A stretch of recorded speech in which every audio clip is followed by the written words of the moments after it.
राधे राधे भक्तों, आप सभी का स्वागत है। आज हम आपके लिए लेकर आए हैं कुछ कहानियां। आइए शुरू करते हैं। बरसाना और नंदगांव।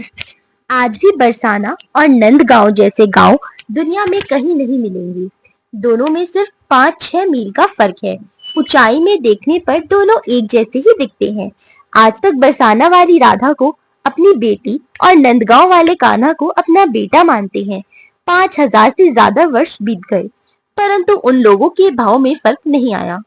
आज तक बरसाने की लड़की नंदगांव में ब्याही नहीं जाती, सिर्फ इसलिए ही नया रिश्ता जोड़ लिया तो पुराना भूल जाएंगे। हमारा राधा कृष्ण से प्रेम कम ना हो, इसलिए हम नया रिश्ता नहीं जोड़ेंगे आपस में। आज भी नंदगांव के कुछ घरों की स्त्रियां घर के बाहर मटकी में माखन रखती हैं। कान्हा ब्रज में ही है, वेश बदल कर आएंगे और माखन खाएंगे। जहाँ 10-12 बच्चे खेल रहे हैं, उनमें एक कान्हा जरूर है। ऐसा आज भी उनका भाव है। ब्रजभूमि को भाव से देखिए, वरना जाना बेकार है। आज भी बरसाना का वृद्ध नंदगांव आएगा तो प्यास चाहे तड़प ले, पर एक बूंद पानी नहीं पिएगा नंदगांव का, क्योंकि उनके बरसाना की राधा का ससुराल नंदगांव है और बेटी के घर का पानी भी नहीं पिया जाता। उनका मानना आज भी जारी है।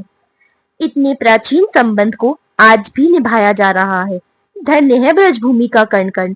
करोड़ों बार प्रणाम मेरे प्रियतम प्रभु की जन्मभूमि लीला भूमि में प्रेम भूमि को।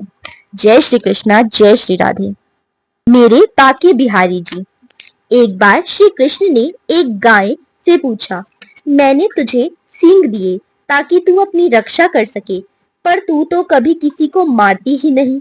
गाय बोली, हे कान्हा, एक बार जब पूतना नाम की राक्षसी ने तुम्हें अपना विषैला दूध पिलाया था, तब भी तुमने उसे अपनी माँ की ही उपमा दी थी। ये मनुष्य तो प्रतिदिन मेरा ही दूध पीते हैं। ये भले ही मुझे माँ ना माने, पर मैं तो इन सभी को अपना पुत्र मानती हूँ। भला मैं कैसे इन्हें मार सकती हूँ? भगवान की आंखों में अश्रु आ गए और उन्होंने उन्हीं अश्रु की बूंदों को अंजलि से लेकर ये संकल्प लिया, हे गोमैया, तू महान है। मैं चाहे जिस लोक में रहूं, पर तेरी रक्षा के लिए मैं सदैव आता रहूंगा, क्योंकि इस पृथ्वी पर एक तू ही तो है जो मारने वाले को भी अपना पुत्र ही समझती है। जय श्री बाके बिहारी जी। राधा कृष्ण का प्रेम। एक दिन महाराज के बाद जब राधा रानी जी थक गई तो सेवा कुंज की छाव में बैठ गई, लेकिन उनकी थकान नहीं गई। जब सब लोग अपने घरों को जाने लगे तो कान्हा जी ने कहा कि आप भी चलो। राधा रानी ने कहा कि मैं बहुत थक गई हूँ, अब नहीं चल सकती। इतना कहकर राधा रानी ने अपने नेत्र बंद कर लिए। तब कान्हा जी ने राधा रानी के चरण दबाना आरंभ कर दिया। राधा रानी इतनी थक गई थी कि नेत्र खोलकर देखे बिना ही नींद में चली गई। चरण दबाने से आराम मिला तो नींद और गहरी हो गई। कान्हा जी चरण दबाते रहे और भोर हो गई। अचानक राधा रानी की नींद खुल गई तो कान्हा जी को चरण दबाते देखकर उन्होंने पूछा कि आप ये क्या कर रही हैं? तो कान्हा जी ने कहा, आप थक गई थी ना, इसलिए आपके चरण दबा रहा हूँ। ऐसा प्रेम है श्री राधा कृष्ण का। राधे कृष्णा। हे केशव, हे माधव, हे गोविंद, आपने मुझ पर बड़ी असीम कृपा की है कि मेरे आसपास कुछ ऐसे लोग हैं जो मुझसे आपका ही जिक्र करते हैं, आपकी ही कथा कहते हैं, आपका ही गुणगान करते हैं और आपके ही प्रसंग सुना सुना कर मेरे हृदय में प्रेम बढ़ाते हैं। हे कृष्ण, आपकी ये कृपा मुझ पर सदैव बनी रहे। मेरी यही प्रार्थना है कि मेरे द्वारा सबका भला होता रहे, कभी किसी का दिल ना दुखे। मेरे द्वारा किए गए शुभ कर्मों का फल उन सभी को मिले जिनको जरूरत है।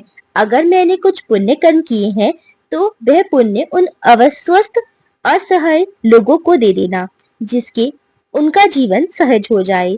बस मेरी यही विनती है आपके चरणों में कि सभी निरोगी हो जाएं, स्वस्थ हो व खुश रहें, हरि भक्त मिलते रहें, हरि चर्चा चलती रहे और प्रेम सागर में मैं ऐसा डूब जाऊं कि फिर मुझे बाहर ना आना पड़े। बस दोनों भुजा पसार कर हरि कीर्तन में मस्त रहूं और आपके नाम का गुणगान करता रहूं। आशा है आपको ये सब पसंद आया होगा। फिर मिलेंगे एक नई वीडियो में। अगर आपको अच्छा लगा हो तो वीडियो को लाइक करें, चैनल को सब्सक्राइब करें और अपने प्रियजनों के साथ शेयर करें। राधे राधे, जय जय श्री राधे।